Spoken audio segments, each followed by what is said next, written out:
ही भीती का? कशा पायी? लोकशाहीमध्ये जर तुम्ही लोकांना घाबरवत असाल तर ती लोकशाही नाही, मग ती तानाशाही आहे. आणि मी ती तानाशाही सुद्धा स्वीकार करायला तयार आहे जर माझ्या देशाचं भलं होत असेल तर. माझ्या देशाच्या मूलभूत समस्या जर सुटत असेल तर मी कुठल्याही मोठ्या डिक्टेटर आणि तानाशाही आणि हुकुमशहाला डोक्यावर घ्यायला तयार आहे, त्याचे पाय धुवून प्यायला तयार आहे, जर त्यांनी माझ्या देशाच्या समस्या सोडल्या तर. पण काय 2014 पासून काय झालं? नोटबंदी आली. नोटबंदी आल्यानंतर काय सांगण्यात आलं आम्हाला की नोटबंदी आल्यानंतर काळा पैसा समाप्त होईल, आतंकवाद थांबेल, पॅरलल इकॉनॉमी नष्ट होईल. लोक लाईनमध्ये लागले, किती लोक मेलेत, पण लोकांना वाटलं की नाही, या देशाला काहीतरी नवीन एक काहीतरी आर्थिक मजबूती देणार.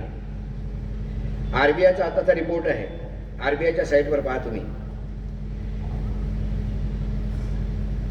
2018 मध्ये म्हणजे नोटबंदी होण्याच्या ज्या वेळेला नोटबंदी झाली त्यावेळेला लोकांच्या हातामध्ये जेवढी कॅश होती त्याच्यापेक्षा जास्त कॅश आता लोकांच्या हातामध्ये आहे. हा आरबीआयचा रिपोर्ट सांगतो. आणि नोटबंदीमध्ये हे होतं, जर ही नोटबंदी ब्लॅकचा पैसा चालला गेला तर सगळं ट्रान्झॅक्शन ओपन होईल, ट्रान्सपेरन्सी होईल.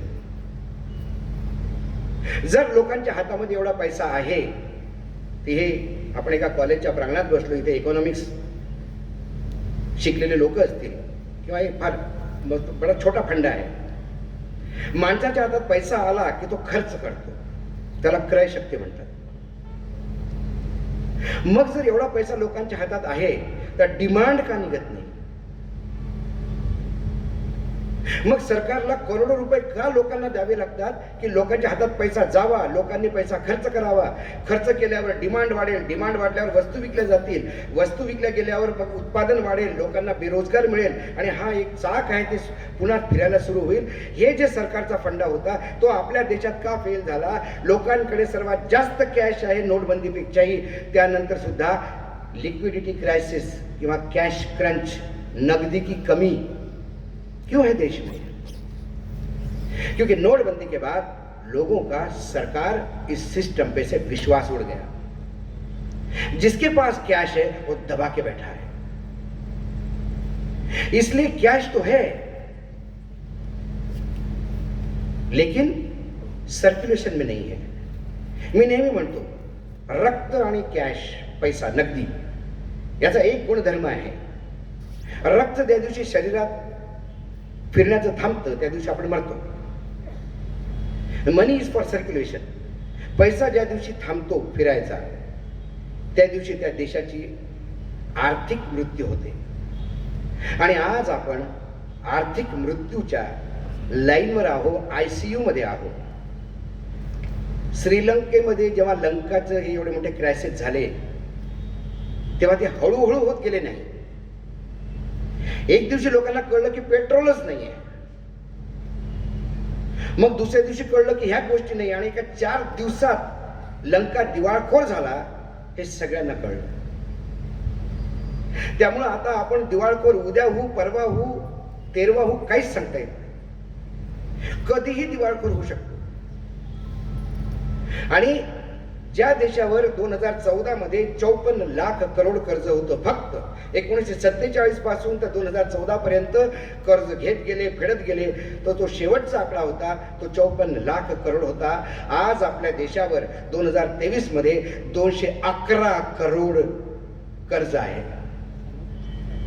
आणि 211 करोड लाख करोड कर्जाचा म्हणजे उसके मायने क्या है? या बजेटमध्ये सीतारामांनी आपल्या देशाचं टोटल इन्कम जे सांगितलेलं आहे ते 27 लाख करोड आहे. आणि त्या 27 लाख करोड मध्ये जेव्हा आपण 10 लाख करोड इन्फ्रास्ट्रक्चरला दिले तर चॅनलवर बसलेले सगळे आमच्या सोबतचे इकॉनॉमिस्ट 10 लाख करोड 27 लाख करोड में से 1/3 will go to the public, and then you see the demand coming up. The economic will bounce back.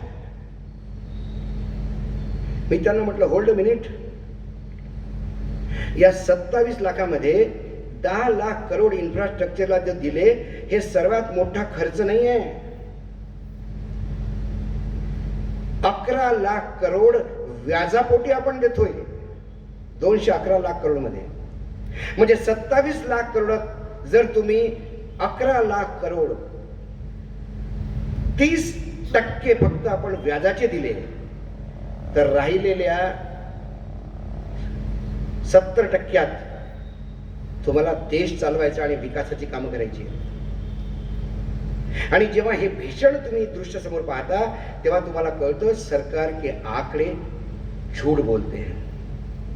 जेव्हा वित्तमंत्री म्हणते की आम्ही जो डेफिसिट म्हणजे खर्च आणि इन्कम याच्या मधातला जो गॅप आहे, जे डेफिसिट आहे ते आम्ही 3-3.5% वर ठेवू, पण ती बाई मागच्या 5 वर्षापासून प्रत्येकच बजेटला म्हणते 3-3.5% वर आणि ते 7% पर्यंत जातं.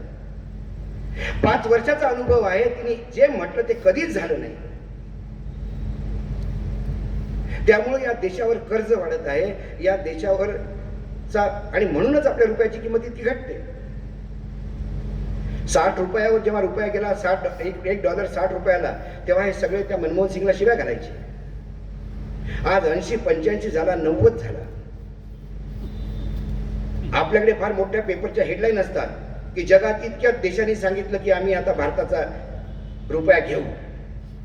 त्या देशाची जर तुम्ही नावं वाचली तर त्यात एकही असा देश नाही ज्याच्याकडनं आपण काही 50 कोटी रुपयाचा माल विकत घेतो. उद्या बांगलादेश आणि थायलंड आणि तुमचा तो बर्मा आणि भूतानने जर म्हटलं की हम इंडियन करेंसी एक्सेप्ट करेंगे, तो वो उनसे हम ले क्या रहे जो हमसे एक्सेप्ट करेंगे. क्या अमेरिका, क्या यूरोप, क्या रशिया हमारा रुपया ले रहा है? रशिया ने मना कर दिया. उसने कहा कि आपके रुपए की कोई औकात नहीं है, हम नहीं ले रहे. पण अशा बातम्या कोणी सांगत नाही. त्यामुळे आपल्या बँका कधी हात वर करतील सांगता येत नाही.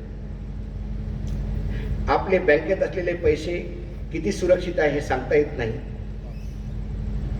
उद्या हे लोक कधी पळून जाऊ शकतात, जसं इस्रायलचा प्राइम मिनिस्टर रात्रीच पळून गेला. कारण ते नेहमी म्हणतात की हम तो झोला हमारा क्या है, फकीर है, झोला लेके चले जाएंगे. तो हम हमेशा कहते कि तुम झोला लेके किधर भी जाओ, हमारे हाथ में कटोरा मत थमाओ. ये आपसे हाथ जोड़ के विनती है. हर डिपार्टमेंट में, ये तो कॉमन इकोनॉमिक्स का हो गया. सरकार जितनी योजनाएं लाती है उसमें पैसा नहीं है, क्योंकि जब बोला जाता है कि आपको इतना लाख करोड़ आवंटित हुआ है, मैं मिनिस्ट्रीज के मेल दिखा सकता हूं. जब मिनिस्ट्री में बिल रेज होते हैं, स्टेट गवर्नमेंट को मिनिस्ट्री लिखती है when the new funds will come, vote on account पे फिर हम जब एडिशनल बजेट लेंगे तब आपका पेमेंट करेंगे, क्योंकि अभी हमारे पास पैसा नहीं है. राज्य सरकारांकडे पैसा नाही आहे, ते केंद्राच्या भरोश्यावर आहे.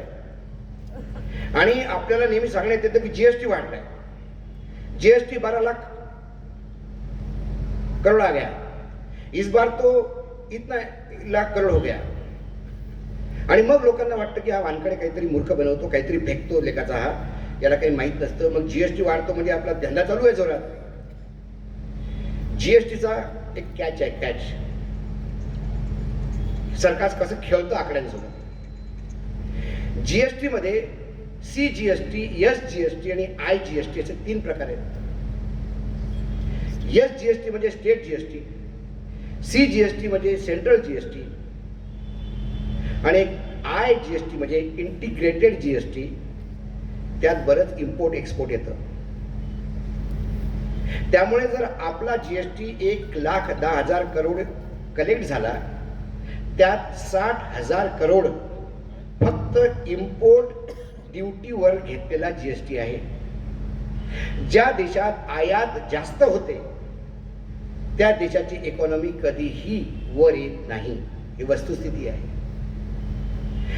आपल्याकडे निर्यातचे मोठमोठे, यावेळेला निर्यात 13% वर गेला, 13% राइज इन द एक्सपोर्ट. आणि मग तो आकडा देतात कि या वेळेला सर्विस गुड्स सब मिला के हमने इतने लाख करोड़ का एक्सपोर्ट किया. त्यावेळेला इंपोर्टचा आकडा कोणी देतच नाही. 13% एक्सपोर्ट में राइज होता है और 27% इंपोर्ट में राइज होता है. जो घाटा है व्यापाराचा आपला तो आता $100 अरब हो गया है. $100 अरब के नुकसान में ये देश हर साल चल रहा है. 2,11,000 करोड़ कर्जा है आप पे. 11 लाख करोड़ हर साल ब्याज में देना पड़ता है. 27 लाख करोड़ इनकम है हमारी. इस देश में विकास कहां से होगा? हम बार बार कहते कि पहले रेलवे के बजट होते थे, उसमें रेलवे का किराया बढ़ता था. अब रेलवे का किराया कब बढ़ता है किसी को पता नहीं होता. जब भी रेलवे का टिकट लेने जाओ टिकट बढ़ के ही आता है. आज वर्ल्ड ओवर पेट्रोल की कीमतें कम हो रही है, क्रूड कम हो गया. 75 से $72 प्रति बैरल क्रूड आ गया, जो एक जमाने में 150 और 147 था. लेकिन आज हम पेट्रोल को उतना ही पैसा दे रहे हैं क्योंकि सरकार को पेट्रोल पैसा चाहिए. सरकार को पैसा चाहिए, बैंकों को पैसा चाहिए, तो बैंक आपके हर चीज पे पैसा लगा रहा है. वो जोक आता था कि मैंने बैंक की तरफ देखा और मैसेज आ गया कि बैंक की तरफ देखा, ₹2 कट गए. तो देश की दशा जो है आर्थिक भयावह बुरी है. आज इसी विदर्भ का किसान, बहुत सारे मेरे रिलेटिव्ह आहे, माझे नातेवाईक आहेत. मी आता अकोल्याला होतो मागच्या आठवड्यात माझ्या काकूच्या तेरवीला. तर हातगावचे माझ्या वडिलांचा आजोळ आहे, तिथले आमचे नातेवाईक आले होते. ते सांगत होते, म्हणे भाऊ मागचा सोयाबीन घरीच आहे आणि या वेळेचा सोयाबीन घरीच आहे. म्हणे वाट पाहून राहिलो कधी किमती वाढते. एकच दिवस किमती वाढल्या म्हणे, नेतो म्हणूपर्यंत पुन्हा किमती खाली आल्या म्हणे. आता ज्या किमतीत विकलं तर काहीच भेटत नाही म्हणून सोयाबीन, तर पुढच्या वर्षी जर सोयाबीन आलं तर आम्हाला घराच्या बाहेर जावं लागते म्हणजे. कापसाचं तसंच आहे. कुठलं असं क्रॉप आहे जे आज कोणी गर्वानं म्हणू शकते की साहेब मी हे लावलं इतके लाख रुपये कमावले. तुम्ही MSP अनाऊन्स करता, ती मिनिमम प्राइस आहे. आणि जेव्हा निवडणुका येतात तेव्हा तुम्ही मॅक्झिमम प्राइसच्या गोष्टी करता. किसानों की आय दुगनी हो जाएगी.